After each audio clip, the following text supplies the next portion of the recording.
Yeah, what's up for a nightcap? Chill, you know, kick back. Welcome to the Nightcap. It's your girl, Carolina Sanchez. We're still at South by Southwest, but a little north of where it's all happening. At South by, we tend to meet different people from different walks of life, and you network. So one lady, she actually invited us here to Wonder Bar for a women supporting women event. So let's go check it out. All right, so now we are with Dee Dee, the founder and CEO of Boozy Bites. Now, listen, we've had our drink here at Wonder Bar where they're celebrating women, and we got a female founder and CEO. You saw me with the disco ball, but now I'm gonna get to eat my drink. That's right, you're gonna eat, it's a bite of booze. You're literally gonna eat your alcohol today. Okay, so how is this different from a Jello shot, or is it better than a Jello shot? We like to call it like the champagne of Jello shots. Okay. So it's for, you know, the Jello shot, but you're all sophisticated and grown up. I love it. Jello is made out of animal byproducts. Ours is fully vegan. We use 3 forms of seaweed, so we're fully vegan friendly, and it means it doesn't melt or get sticky. Oh. And it's wine based, so everyone can enjoy it. It doesn't taste, you know, like the Everclear that you had at the frat party. Right. We're familiar. Yes. So it's 15% alcohol, about a half a glass of wine, and the best part is our cup. And I'll get to show you that in a second. So how did you come up with this? I was always the one throwing parties. I wanted to bring everyone together. It was bachelorette parties, birthday parties, you name it. I was the girl that had to bring it together. I mean, I feel it. Y'all have seen it. It is a vibe up in here. Party time, yes. But I love the Jello shot because when it would come out, everyone would laugh, they would have fun, and they would lean in, and they're like, okay, let's enjoy, right? Yeah. But then you looked at the Jello shot, and you're like, I've used my finger, I've used my tongue, this is really gross. And so I was like, how do I take that emotion and capture it into a product that is like relevant for everyday parties? Without the finger, without the tongue. And that you felt good about consuming. Because I don't like to put bad things in my body. So I want things that are all natural, that I feel good about consuming. And so I was like, how do I get the emotion of a Jello shot with the sophistication of a champagne toast? Okay, we sophisticated ladies up in here. We All right, fancy, so, we I mean, fancy. they're gorgeous as hell. I mean, we got buckets in here, okay? You think you only get buckets of beer? You get buckets of Boozy Bites. All right, I haven't had one yet. We like to call it the Boozy Babe bucket. You know, the boys get all their beer, we get Boozy Bites. Right. All right, so can I? Yeah, so open it up. All So right. Here's the best part. When you want to consume it, you're gonna twist the bottom, it unlocks it, and you push it up. It's like an adult push pop, y'all. Nah. Hold up. And we got 2 packs. I Twist the bottom, twist the bottom. and you push it up. All right, so then we just bite. And you just take a bite of it. All right, A bite of booze. Let's go. Second. Bro, this is way better than the Jello shot. So good. This is problem though. How much is the percentage of alcohol? It's 15% alcohol. It's approximately a half a glass of wine. Okay. Have a glass of wine. Oh man, this is good. Oh, I'm glad you like it. Oh yeah. It's all What's about not- bringing your tribe together. We have some fun moments, right? So what flavor is this pink one? It's so good. That's our rosé, Okay. and this is our citrus punch. So how many different flavors do you We have? have 10 total. We have rosé, Moscow Mule, mojito, citrus punch, lemon drop, and we have a cupcake flavor, and we have bubbly, which is our champagne-inspired flavor. Oh my gosh. All right, well, I got a whole bucket to get through. I'm just kidding. I'm not gonna get through the whole thing, but you know, let's go It's share South the by, love. girl. It's South by, girl. It's South by. Okay, I got work to do though, right? You can do a bucket. I don't know, but Let's cheers. all right, cheers. Cheers.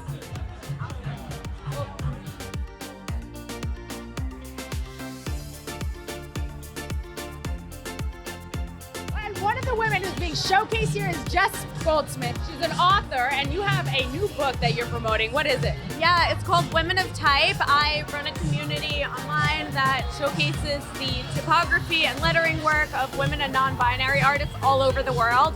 And I created a collection of those artists' work in this book, and it's really beautiful. There's beautiful artistry, beautiful quotes, and everybody in there is so talented. You got it from all over the world. How hard was it to actually collect? Women of Type as an online community has like a nice amount of followers. Okay, good. And people were already interested in having their work showcased. So when I put out the announcement, people were pretty excited about it.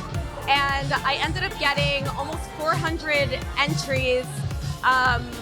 And unfortunately, I couldn't put all of them in there. But the book showcases over 120 artists from over 20 countries across 5 different continents. So it's pretty eclectic. That's amazing. But Jess, is this more than a book? So Women of Type, is that like a community that you run? Well, it's a community on social media, but I'm trying to move it to like more real life events and things like that now that we can hang out with people. And as myself, I'm also just an artist, an illustrator, a lettering artist, commercial artist, all of that. And so how do you feel women are presented in the media these days? Are we still struggling? I think, yeah. I was gonna say, like, loaded question. I think we're still struggling, but we're going in a good direction, a better direction that we previously had been. And so how cool is it to be part of an event like this that is really highlighting women, telling women like celebrate yourself and like let's put women like Jess on the forefront? This is like my favorite thing in the world, seeing women succeed and seeing anybody winning, but specifically seeing women winning is just like, it makes my heart explode. I love that. Go women, baby, Go women.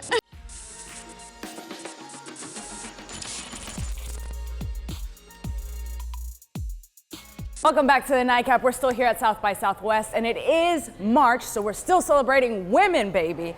And Aji and I got to speak to 2 badass women in the film industry. I got a chance to speak to Zoe Lister-Jones, who's behind a new series that's coming out on Roku April 21st called Slip, in which she stars, which she wrote, and she put her heart and soul into it. And I got to speak with her, so check it out.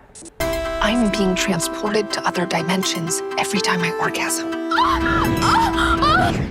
Damn, let's go. I wrote, directed, and starred in every episode, which there are 7. so did it 7 times. Yeah, it's a real labor of love. It's my baby, and I'm so excited to be here sharing it in Austin. And almost like 15 years ago, you were in Austin again. Yeah, it's been a minute since I've been back.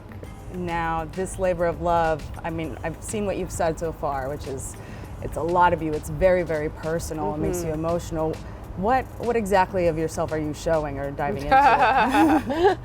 Well, the body yaddy yaddy is number 1. The Slip follows a woman who is in a marriage that totally works, but she's feeling restless inside of, and she ends up cheating on her husband one night and wakes up the next morning married to the guy she cheated on her husband with. And over the course of the season, she realizes that through orgasm, she's actually transporting into a multiverse in which she gets to inhabit all of her parallel lives and parallel relationships. I think through a fantastical lens, I was looking to explore the what ifs that I think plague us, and I think especially in quarantine, which is when I wrote the scripts, a lot of those existential questions came into hyperfocus.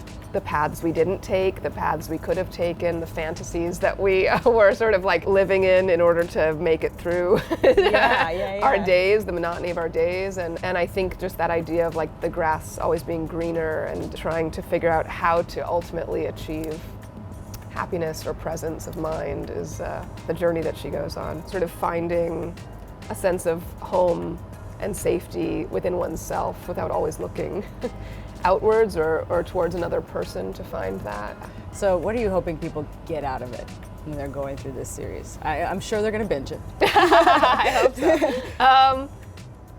I think the questions that the series asks are so universal in terms of feeling restless inside a relationship or feeling isolated outside of one, and that sort of sense of never feeling totally at peace. I think that feels like incredibly universal, and I hope that people can see themselves in the characters and in the storylines and feel less alone as they navigate their own relationships and their own fantasies and their own sexuality. Well, I wish you much success with Slip. Thank you so much. I really appreciate your time. Thank you. Good luck with the premiere. Thank you. And coming up next, Aji got to speak to the director of Black Barbie, a documentary that everyone seems to be talking about here at South by. You want to stay and watch.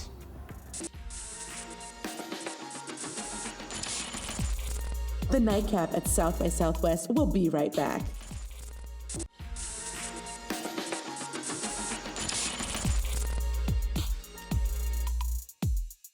Welcome back to the Nightcap. We're still here at South by Southwest, right, Aji? Yes, we are. And it's the month of March, so we are still celebrating women. I got to interview the director, Zoe Lister-Jones, who starred, wrote, and did all sorts of things with her new series called Slip. But you got the opportunity to interview the director of Black Barbie. Now, you've watched the film, so what was it about? So yeah, I talked to Lagueria Davis, and it's about her aunt, who actually was one of the first workers at Mattel, the company that made Black Barbie. And it touches on her experiences there and how the first Black Barbie doll was created. And you were very pumped to watch this, and you loved it, right? Yes, it was a great film, and I felt amazing talking to the director. All right, well, let's watch that interview. We're here with Lagueria Davis, the director and writer for Black Barbie, the film. It's a wonderful documentary I watched here at South by Southwest, and we have the pleasure of being able to speak with her about the film. So just to start off, can you tell us a little bit about the film and your inspiration for it? Yes, so I think anyone who's watched it knows my aunt. Yeah. And so yes, I moved to LA in 2011, lived with my aunt, and was thrust into her world of dolls, Barbie to be exact. And so she worked at Mattel for 45 years. And when she was telling her story, she asked a really interesting question that I just couldn't let go of. And she said, why not make a Barbie that looks like me? And that just transported me back to being a little kid and trying to make myself look like Barbie. And I just thought it was interesting that my aunt was asking a question that flipped that script, It's very interesting when you talk about the idea of, trying to make yourself look like something and fit into a box, And where do you think that kind of feeling came from as a child? I think, seeing the standard is that. It's everywhere. And it's celebrated in a way that sometimes the way we look isn't celebrated. Yeah. So I think it comes from that. Yeah. And, when we think about this idea of representation, it also goes along with this idea of what the status quo is. And your film really made me think about how cultural artifacts like dolls and things like that can, create the status quo. Was that something that came into mind when you were producing the film and hearing your aunt's stories? Yes, that was something that was forefront and center because I hadn't thought in terms of it either, because it's a doll, it's a toy. I didn't think of it in terms of how it shaped my identity until I started to really make this film and think about these and ask all of these questions. I'm like, okay, so yes, why not make a Barbie that looks like us? And then I did some research and I realized I was like, okay, so there were Black fashion dolls before there was the first Black Barbie. But in my words and how I saw it was that the Black fashion dolls were not worthy of the Barbie brand, the name Barbie. And I would say I felt some kind of way about that, but I was relating to this doll because I knew what that felt like, and that was weird to me. It was so weird. Yeah. And something that you talked about in the film was this idea of as you created this film, you felt connected not just to the doll, but to all the people who were behind the creation of that doll. So, how did that make you feel thinking about the idea of ancestors and the people who came before us and how that manifested itself in that doll? Because one, I felt like their stories hadn't been told, and I think that's just across the board a similar, just something that's happened historically, right? And so I wanted to know about these women, and I wanted the world to know about these women. And then I see them as creatives, right? And I'm a creative person. And so I was relating to them on a creative level, knowing how challenging it was to get to finish the film, to get to this place with the film. And we're in 2023. So we go back to Kitty's time, starting in 76. We go back to my aunt's time, starting in 54. And I couldn't imagine how much more challenging it would be to try to create something that was going to push the status quo. One thing in the film that really stood out to me is the idea of little acts of revolution. oftentimes we look at activism as being in the streets and protesting and marching, and we don't really think in terms of like the macro and the little things that we can do within our families, within our communities. And I think what we hear with my aunt's story, that then the Watts Rebellion leads to the Shindana Toy Company. These are little acts of revolutions that we don't even know was happening in those communities, right? In the community, I was so inspired by that and seeing how that company was able to flourish based off of what motivated them. And I'm really glad that you brought up the Shindana Dog Company, because I know at that section of the film, I kind of asked myself, you know, we have this company where all these people are coming from South Central, they are in our community and they're making these dolls that's really representing their community, but they don't last for the long run, and it ends up becoming Mattel that actually kind of pushes forward this bigger, larger than life kind of idea of what a black Barbie doll or a black doll in general could be.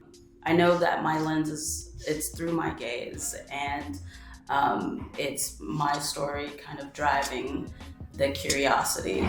But I also still try to remain very open. I'm not trying to tell people what to think or anything to that effect. And so to answer your question, yes, I do feel some kind of way, and that's why I felt like it was important to include that story, that a community-based company could find a way at that time to really tap into the market and market black dolls in a way that oftentimes we're told that our content, the things that are for us, and especially if we can get stuff made for us and by us, doesn't have the value. It's not gonna do this. It's gonna underperform. Nobody wants to see that. And so I think them setting up the model that other companies weren't able to try because they think they know certain things, you know? So yes, I will say to that end, I do have feelings. You know, and even when I was thinking about it, it's like, it almost felt like they treated it like that was their R&D. Right. Yeah. Preach. Oh my goodness. Yes. So I do have all the feels, and I hope these are definitely things that people who are watching it are also very curious and asking questions. I know I definitely was. Wow, Aji, that was moving. Yes, I mean, the story that Lagueria told about her aunt and just Mattel and everything that happened with the Black Barbie was, I mean, amazing. You never know that happened. Yeah, I'm so glad she's taking control of that story and actually telling it. I gotta watch it. No, definitely. I think everybody should. But you know what? That's not the only amazing woman I got to talk to while being here at South by Southwest. No, absolutely not. Find out who he spoke to coming up next.